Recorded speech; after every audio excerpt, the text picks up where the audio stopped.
तर आम्ही चाललो होतो गावाकडे. तर हे पहा, हे आभाळ असं आलेलं होतं, फुल भरलेलं होतं. अजून पाऊस चालू झालेला आहे. हे पहा, तर भरपूर असं आभाळ आलेलं आहे आणि हे दिसतं का पूर्ण असा एवढा जोरात पाऊस चालू आहे सध्याला.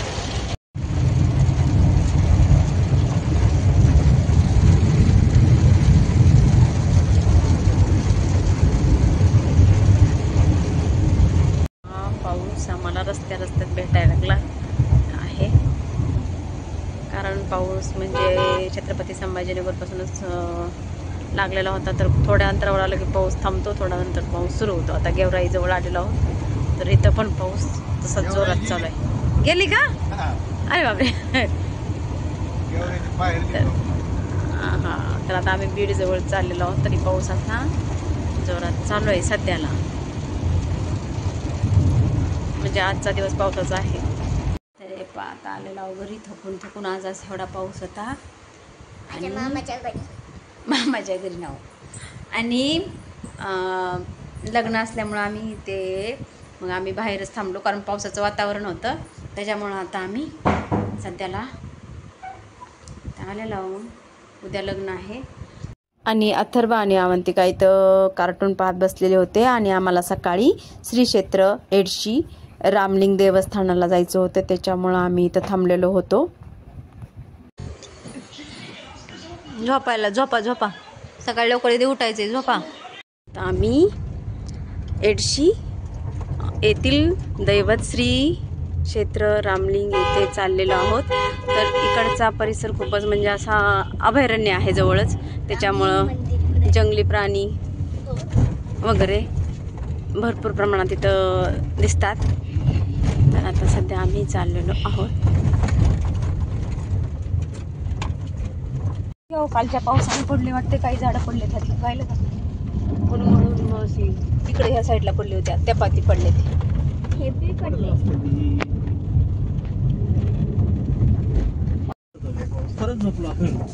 माहिती मला 4 वाजता उठलेलो.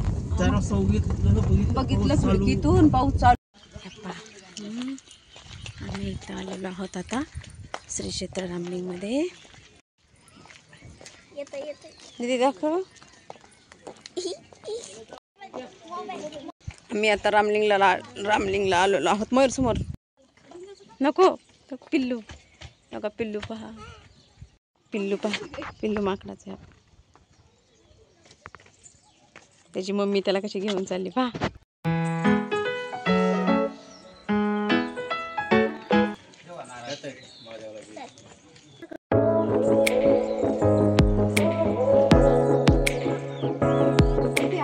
लग्नाला जायचंय.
रामलिंग क्षेत्र आहे, हे पहा.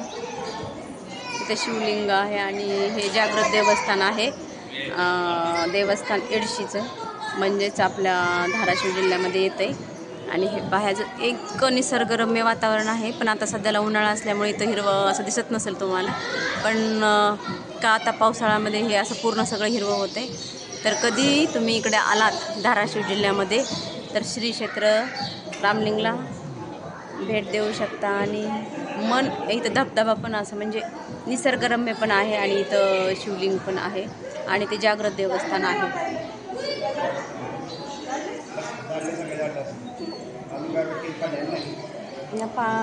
चिमी पण आलेली आहे, चिमी. इथं दीदी पण आलेली आहे पहा. इकडं ही दोघं पण आहेत. असं आम्ही आलेलो आहोत. तर ये पहा इकडं ही जी नंदी दिसतोय तुम्हाला, हा नवीन ह्याची प्रतिष्ठान केलेलं आहे. आणि तो पितळाचा नंदी दिसतोय ना, तो जुना आहे. तर आता हे नवीन याचं पूर्ण जीर्णोद्धार करण्यात आलेला आहे.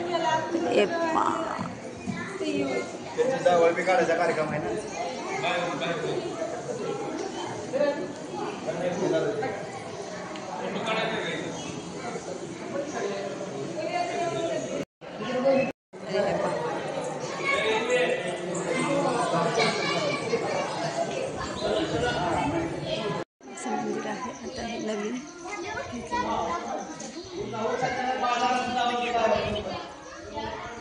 चला चला चला चला.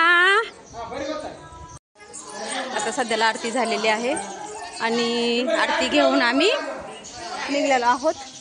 आणि इथं कर्नाटकवाले भरपूर असे आलेले आहेत. त्यांचं पण म्हणजे श्रद्धा आहे.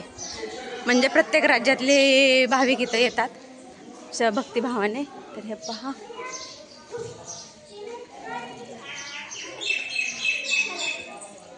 आणि इकडं पहा पिठू माऊली पण आहे तिथं.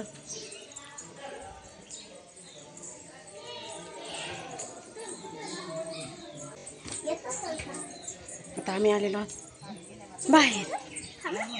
तर तसे दुकान स्टॉल आहेत छोटे छोटे.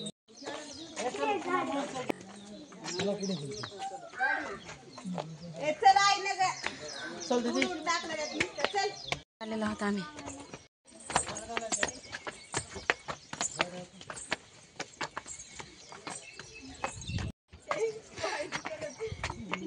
आणि हे पहा इतकं निसर्ग सुंदर आहे इथलं. आणि मला इतका दम लागला होता त्याच्यामुळं मी काही बोलू शकत नव्हते. कारण खाली उतरताना उतरता मस्त येते, पण वरी चढायचं म्हणलं की असं दम लागतो. त्याच्यामुळं देवस्थान मस्त आहे आणि पावणारं आहे. पण काही नाही, आपण मंदिरात आलो म्हणजे बरोबर चढतो वरी पण खाली पण जातो.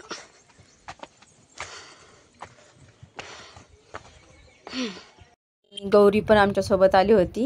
हे पहा, तर ह्या पहा तोंडात बोटं घातली होती. तर प्रसाद तिला दिला होता ना, तर ती तशीच तोंडात बोटं घालून चालू. गाडी दीदी तर हे पहा पाठीमागून माझा भाऊ पण, म्हणजे हे माझा भाऊ पण आमच्यासोबत आला होता रामलिंगला. आणि आता आम्ही चाललो होतो धाराशिवला. तो आता चालला होता माझ्या म्हणजे माहेरी. तो पाठीमागनं तो आणि गौरी आणि आम्ही आता असंच म्हणजे लग्नाला आलो होतो. तर लग्नाला जाणार होतो, नंतर माझ्या माहेरी जाणार. तर आता आम्ही एडशी टोल नाक्याजवळ आलेलो होतो. आणि टोल नाका आता क्रॉस करून आम्ही आता धाराशिवमध्ये जाणार होतो. म्हणजे धाराशिवला लग्न होतं, ज्या लग्नासाठी आम्ही आलेलो होतो. तर हां, आपल्या चॅनलला लाईक, शेअर आणि सबस्क्राईब करा. कारण तुमचं एक सबस्क्राईब, लाईक जरा आपला उत्साह वाढवतो. आणि चला मग भेटूयात आता नंतरच्या ब्लॉगमध्ये. तोपर्यंत बाय.